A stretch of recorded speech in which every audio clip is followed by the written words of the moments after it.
Hello guys, welcome back to SWS Boxing. Delighted to be here at the Rose Hill ABC gym, and delighted to be joined with Coach Ian.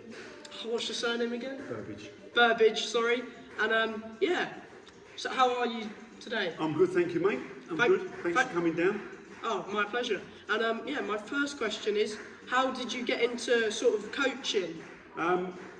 I boxed as an amateur. I wasn't the best amateur, to say the least. And what it was is I was working with Lenny Dawes, who's a good friend of mine, who used to live opposite me, and I was helping him out with his fitness and everything. And what happened was there was a fight where Robert McCracken couldn't get to, and Lenny said, if Robert couldn't make it, I'd want you to do it. So I went and got my pro licence and took off from there. I trained people prior to, I trained some boys in the unlicensed side of stuff and private clients and everything like that, so knew my stuff. But as I say, Lenny I worked with for all the way through to the end of his career. So it was great to work with, and then got into it. I was working with Mickey Elliott, training Danny Donchev, went all around the country. Who was the first person you cornered? The first person I cornered officially was Danny Donchev. And what fight was that? That was, I forget the fella's name. That was at the Doncaster Dome on a four-round fight.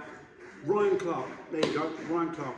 And yeah, Danny lost on points, but Danny, I'd recommend it to any trainer because it was a great education. It was great going all around the country, week in, week out.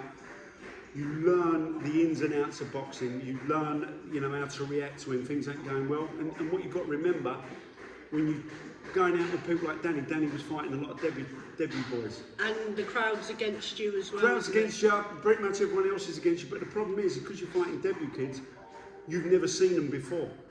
So therefore, you've got to work out how you're going to fight them and how you're going to look unless after Danny. Unless they were like a good top amateur or something. Yeah, but in all fairness, Mick matched Danny really well. Danny wasn't really good enough, in all fairness to him, to fight the top amateurs. So therefore, he had the boys a little bit lower down, and there was not a lot of stuff about them because obviously you're taking them on their first fight, and you've got to look after Dan. Who else have you coached in the past? Loads. Sure. Danny, Tony Milch, who went on to win a British Masters title. Mario Petrov went on and won an International Masters title. Chaz Simmons, we won the Southern Area together. At what weight was that? Chaz was at welterweight. He beat Daryl Steele at the Coronet. Had a cracking fight with... Was that a Goodwin show? No, that was a Mick Elliott show. That was a Mick Elliott show. Mick used to use the Coronet quite a bit. So there was that. Warren Fenn, Joe McDonald. Loads. All the sort of around the Southern Area level. It was, Tony challenged for the Southern Area and just fell short. But worked with loads. And yeah, of course, Marks Williams is oh no, should we start with Caleb as he's boxing? Caleb's boxing on November the 16th at the York Hall against on the Arrowsmith. 14 show. He's fighting Dale Arrowsmith. Caleb's just, for me, he's on the verge of titles now. If it's not the next one, it should be the one after. Because he's 8-0, isn't he, at the minute? Yep. And hopefully, November we go to 9-0, and he's superb. I worked with Caleb alongside his dad. I've known Bernard for a number of years, great fella, and Caleb came to me via a friend who was just using the gym to train, and we started doing some work together, and mixed it around with his dad. And no, we're a nice little team together, and Caleb is a fantastic talent. And how long have you trained him for? Probably for about 3 years now, maybe a little bit more. But I really rate him, like him. Wonderful fella, great to work with, but very, very good. Talk about his last fight he had with Fons Alexander. That was at York Hall. That was at York Hall. Fons said after the fight that maybe if it had been an 80, he might have got out and taken the stoppage. But Caleb's learning all the time, and he's probably one of the most natural fighters I've ever worked with. Nice, tidy boxer, isn't he? Very tidy, very slick, and I will always say, don't realise how good he is. Yeah. So, do you feel like the Arrowsmith fight would be his last 6-rounder before maybe an 8-round fight? I think you don't necessarily need to have the 8-rounder because if you fought a scheduled 6, you can fight for a Southern area and titles beyond that. I really believe in Caleb and think he's in title contention any time, to be fair. So around the Southern area scene, of course, Obi Ebenike's gone at, is it super welterweight he's fighting at? He'll probably get down to welter for a Southern area. Welter. But I think Kay can drift between welter and light middle. It really depends what opportunities on offer. But he's good. He keeps control of his weight, and yeah, we'll see what opportunities arise. And of course, Mark, he's boxing December 6th, isn't he? Yeah, December 6th at your call. Another needed run out. After his win in September against Courtney. Yeah, I mean, it was a good win. We know that he can be better than he was on the night.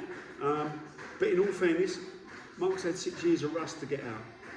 And you know, I rate his performance reasonable.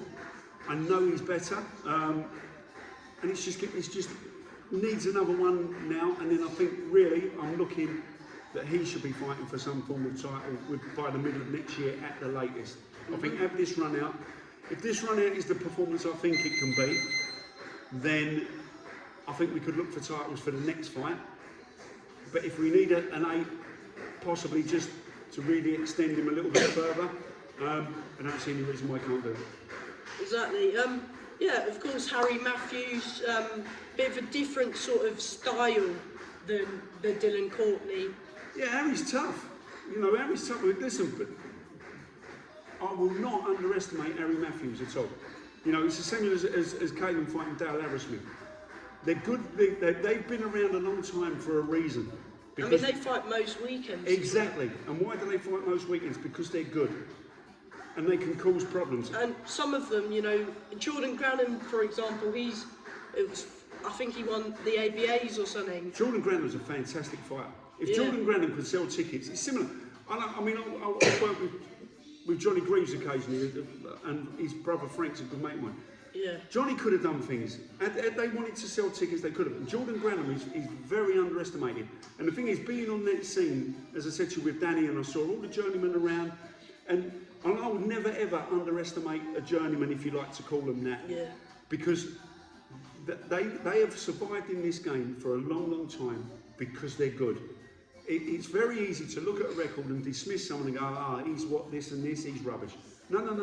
How come he's had that many fights? He's had that many fights for a reason, because he's good. And these people... I mean, some of the prospects would struggle fighting week in, week out, wouldn't they, really? But yeah, they would. They would. You don't realise the demand of... Let's say, I said to you, I worked with Danny Don, and Danny Don said probably for 7 years, we probably fought at least 30 weeks out of 52 in a year. Yeah. Sometimes they have 16, 20 fights a year, don't they? Easily. You know, and Danny got to 97 in a short space of time. Now, bear in mind, Harry Matthews and Dale Arrowsmith, they've got to their numbers. They're in the hundreds, aren't they? Yeah, exactly. But they're in there because they're good, and they deserve to be respected. And believe you me, with Mark and with Caleb, we won't be taking anything lightly. 100%. Why did Danny not have the 100 fight? He got his licence took off him, I think. I didn't work with Danny for his last 4. I wanted Danny to work harder, and Danny didn't want to work harder. So therefore he went somewhere else, and you know, he was working at the same time and couldn't put in the training time. I was desperate for him to get to 100. Me and Mick Elliott were both desperate for Dan to get to his 100. Because that's a big thing.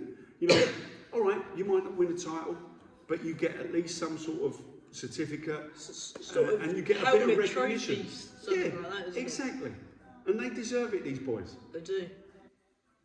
And anything else that you want to mention before I let you go? No, thanks for coming down. As I say, I'm looking forward to Caleb and Mark fighting, because... And make sure people contact Mark and Caleb. Yeah, get on them. They're on Instagram. Caleb Foreman and Mark Williams. He's down as the Merciless. And have a look at them. They're good. They're coming up, and you know, I'm really pleased with them and enjoy working with them. And from me, thank you for letting me, you know, come down to the gym today, and I appreciate your time, and keep working hard. You're more than welcome, Sam. Take care. Thank you. Cheers, mate.